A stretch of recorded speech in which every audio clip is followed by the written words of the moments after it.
al cambio climático y su relación con la actividad humana. Las inundaciones de la provincia de Santa Fe tocaron la vida de 24.000 hogares. Dejaron 130.000 evacuados sobre una población total de 500.000.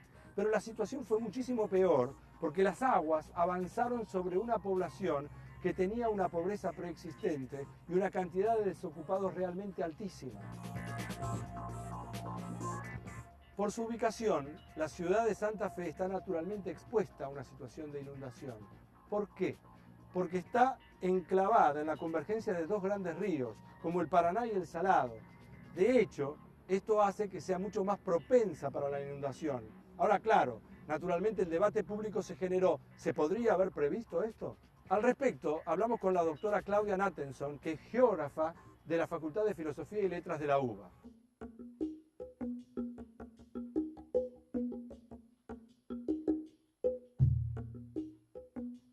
Hemos tenido inundaciones catastróficas en el litoral argentino, importantes en el año 82-83, en el año 92, en el año 98.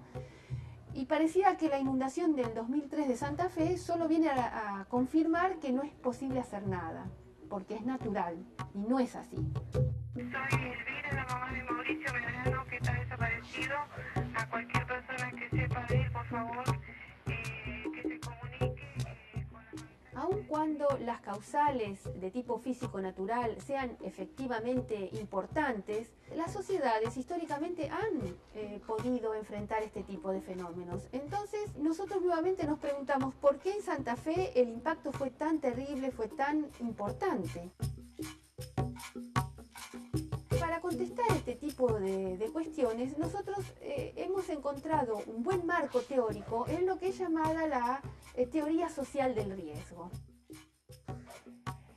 En este marco debemos considerar efectivamente 4 dimensiones por lo menos para poder enfrentar este tipo de problemas. Uno lo hemos llamado peligrosidad, que tiene que ver con las características peligrosas o la amenaza que proviene de los fenómenos físico-naturales en sí. El segundo es la exposición, que tiene que ver con la distribución en el territorio de bienes y personas y qué es lo que está expuesto frente a esos peligros. El tercero lo hemos denominado vulnerabilidad social, y tiene que ver con cómo la sociedad está funcionando en la normalidad y con qué capital cuenta para enfrentar situaciones extraordinarias.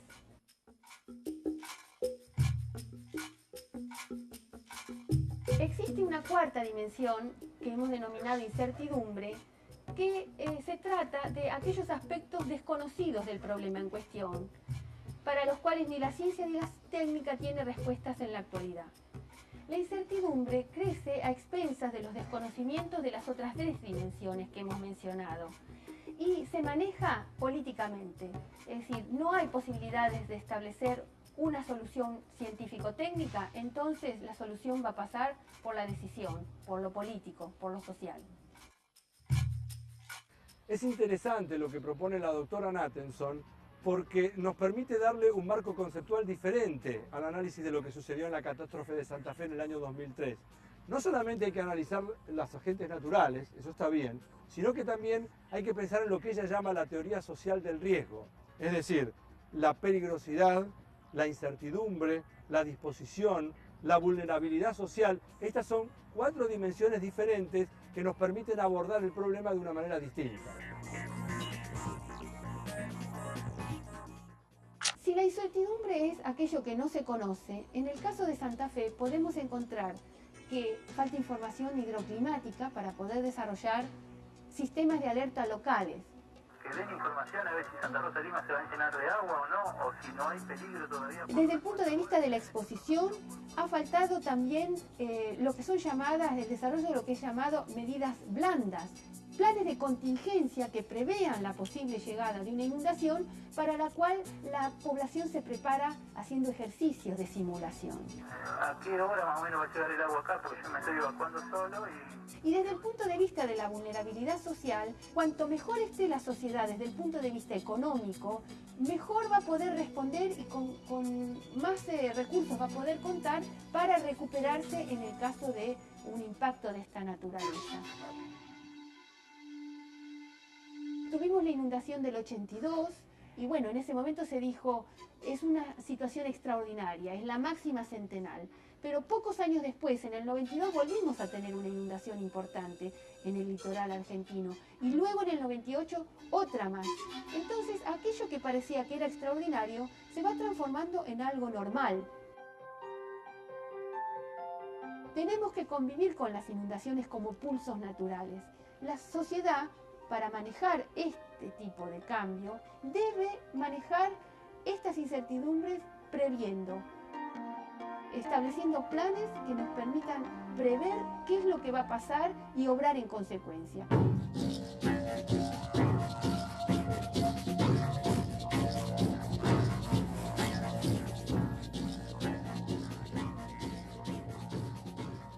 Dentro de las ciudades tienen lugar procesos atmosféricos locales, es decir, que son propios de las grandes orbes, de las grandes ciudades. Y quiero comentarles algunas de las causas para que esto suceda. Por ejemplo, el reemplazo de los suelos naturales por suelos construidos, o la generación de residuos, o la liberación de lo que se llama calor antropogénico, es decir, el calor generado por la actividad humana. Estos procesos atmosféricos, que como ya dijimos son típicos de las grandes ciudades, conforman en su conjunto un fenómeno que se llama la isla urbana de calor.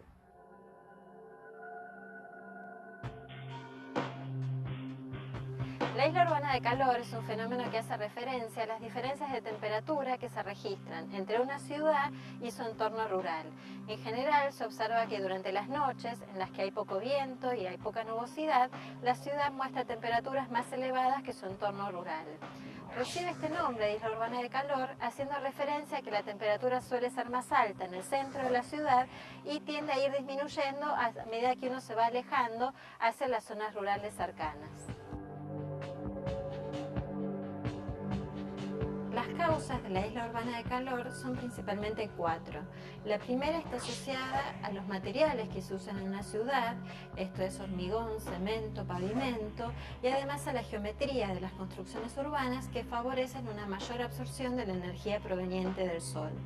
Una segunda causa está vinculada con la liberación del calor que se produce a través de las actividades humanas, esto es a través de la calefacción, a través del uso de diferentes combustibles.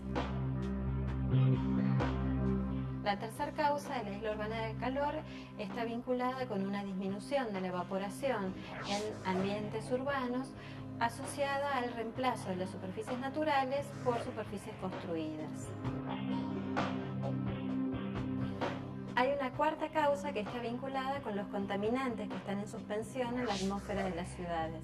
Estos contaminantes actúan recibiendo la radiación del sol, reemitiendo esta radiación en diferentes direcciones, donde una de estas direcciones es particularmente la superficie terrestre y por lo tanto en el suelo se va a recibir mayor cantidad de energía.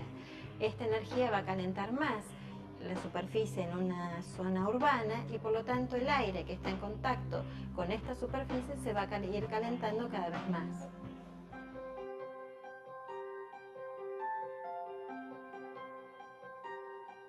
La intensidad de la isla de calor se evalúa como la diferencia entre la temperatura medida en el centro de la ciudad y la temperatura medida en una localidad rural cercana. Los factores que determinan la intensidad de la isla de calor son factores meteorológicos como la nubosidad y la velocidad del viento, factores asociados a la estructura de la ciudad, esto es el tamaño de la ciudad y la población, o factores que están vinculados con la época del año y la hora del día. Normalmente la máxima intensidad que se registra en la isla de calor es algunas horas después de la puesta del sol, normalmente entre 4 y 6 horas, y la mínima intensidad suele registrarse durante las horas del día.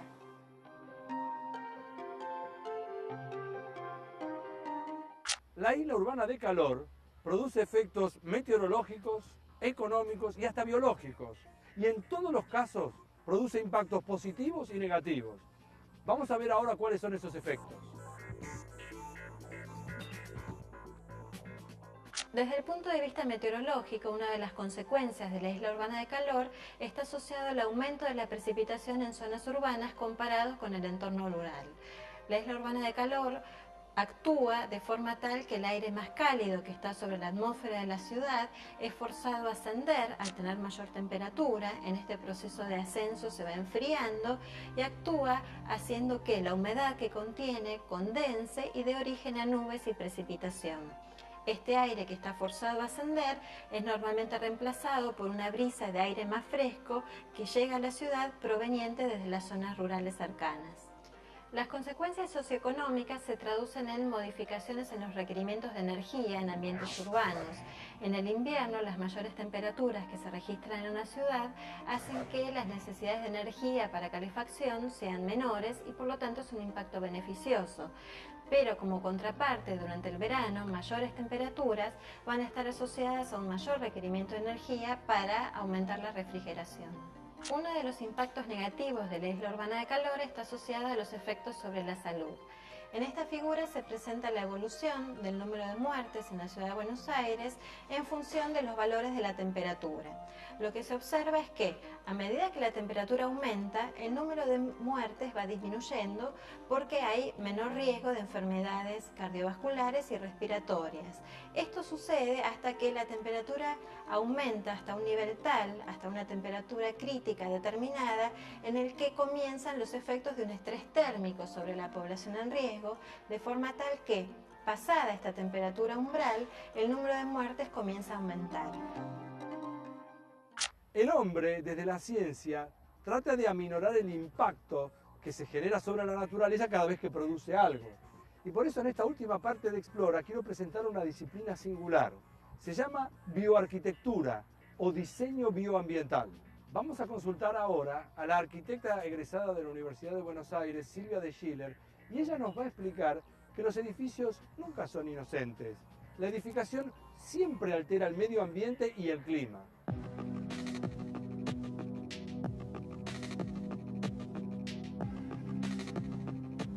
Si la arquitectura es capaz de desarrollarse en común acuerdo con la naturaleza, es un aporte que la arquitectura puede hacer al ambiente y a la sociedad consecuentemente. Eso es básicamente hacer más con menos, usar menos recursos y hacer una mejor arquitectura que dependa menos de los recursos. Para que esos recursos, si los hay, se puedan usar para otras cosas, básicamente para producir y desarrollarnos. No consumir para producir un problema, que es el calentamiento global y el efecto de la isla de calor, que sí van a ser problemas porque van a rebotar en nuestro hábitat y vamos a tener que suplir las condiciones de diseño que no hemos sabido usar debidamente con más mecanismos, con más energía, con más situación artificial. Los edificios impactan, no son inocentes. Los edificios siempre modifican el clima y el medio en el cual se encuentran. La manera en que impactan es lo que tratamos de evidenciar y de enseñar en nuestra arquitectura bioambiental.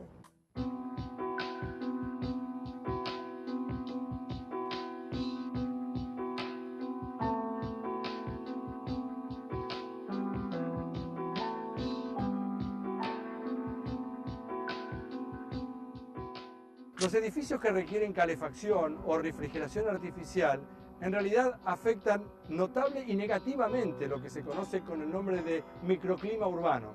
De hecho, esto tiene vinculación con lo que habíamos hablado antes, con el efecto invernadero. En Argentina, el 25% de los gases de efecto invernadero lo produce el hábitat construido, los edificios.